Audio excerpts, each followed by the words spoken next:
சென்னையில் 22 கேரட் ஆபரண தங்கத்தின் விலை கிராமுக்கு 10 ரூபாய் குறைந்தது. கடந்த 3 நாட்களுக்கு பிறகு தங்கத்தின் விலை சற்று குறைந்துள்ளது.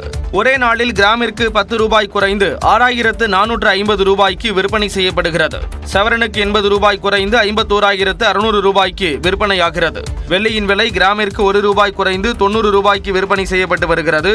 இதனிடையே ஆடி பெருக்கை ஒட்டி மதுரை மாநகரில் நகைகளை வாங்க மக்கள் ஆர்வம் காட்டினர். ஆடி பெருக்கு இன்னைக்கு நல்ல நாள்ன்றதுனால தாலி செயின் எடுக்க வந்திருக்கோம். கல்யாணத்துக்கு மூத்த நாள் தாலி செயின் எடுக்க வந்திருக்கோம். நல்லா ஆடி 18 வாங்கினா நல்லதுன்னு சொல்லுவாங்கல்ல. ஆடி பெருக்கு இந்த பொருள் வாங்குவோம், இல்லைன்னா சாமி கும்பிடுவோம். அந்த மாதிரி தான் ஏதாவது பொருள் வாங்குறதுதான். அட்சய திருதியை போல ஆடிப்பெருக்கிலும் நகைக்கடைகளில் கூட்டம் அலைமோதியது. ஆடிப்பெருக்கு விழாவை ஒட்டி காவிரி அன்னையை ஆராதனை செய்து பள்ளி மாணவர்கள் பங்கேற்ற விழிப்புணர்வு பேரணியை தர்மபுரம் ஆதீனம் தொடங்கி வைத்தார். மயிலாடுதுறையில் தர்மபுரம் ஆதீனத்திற்கு சொந்தமான குருஞான சம்பந்தர் அரசு உதவி பெறும் தொடக்க பள்ளியில் சுமார் 700 மாணவர்கள் பயின்று வருகின்றனர். ஆடிப்பெருக்கு விழாவை ஒட்டி இப்பள்ளி மாணவர்களுக்கு நீர்நிலைகளை காத்து வணங்கும் பெருவிழா நடைபெற்றது. காவிரி ஆற்றில் தண்ணீர் இல்லாததால் தர்மபுரம் ஆதீன திருமடத்தில் உள்ள தீர்த்த குளத்தில் காவிரி அன்னையை வணங்கி சிறப்பு பூஜைகள் செய்து தர்மபுரம் ஆதீனம் தீபாராதனை காட்டி வழிபாடு நடத்தினார்.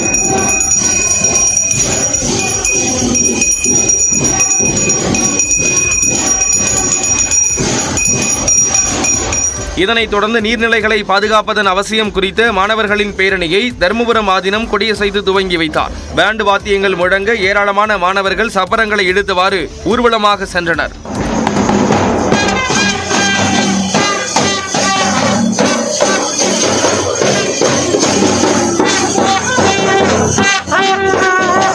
பேரணியில் திரளானோர் கலந்து கொண்ட நிலையில் அனைவருக்கும் பிரசாதம் வழங்கப்பட்டது. இமாச்சல பிரதேசத்தில் மேக வெடிப்புகளால் ஏற்பட்ட பாதிப்புகளை சீர் செய்யும் பணியில் ராணுவத்தினர் மீட்புப் படையினர் ஈடுபட்டுள்ளனர். இமாச்சல பிரதேசத்தின் ராம்பூர் அருகே சமேட் என்ற இடத்தில் கடந்த 1ஆம் தேதி ஏற்பட்ட மேகவெடிப்பால் 6 பேர் உயிரிழந்தனர். நிலச்சரிவு வெள்ளப்பெருக்கில் சிக்கி 53 பேர் மாயமாகினர். இந்த நிலையில் ஆர்ப்பரித்து செல்லும் காட்டாற்று வெள்ளத்துக்கு நடுவே தற்காலிக பாலம் அமைத்து ராணுவத்தினர் மீட்புப் பணியில் ஈடுபட்டனர்.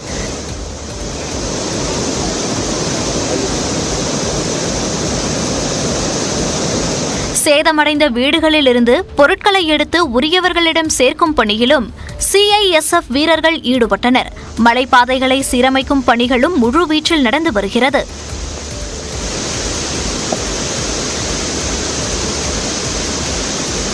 வெள்ளத்தில் அடித்து செல்லப்பட்ட குலு மணாலி தேசிய நெடுஞ்சாலையும் சீரமைக்கப்பட்டு வருகிறது.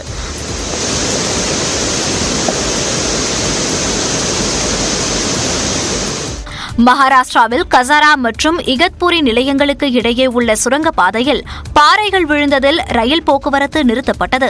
தொடர் மழை காரணமாக வாரணாசியில் கங்கை ஆற்றில் தண்ணீர் பெருக்கெடுத்து ஓடி வருகிறது.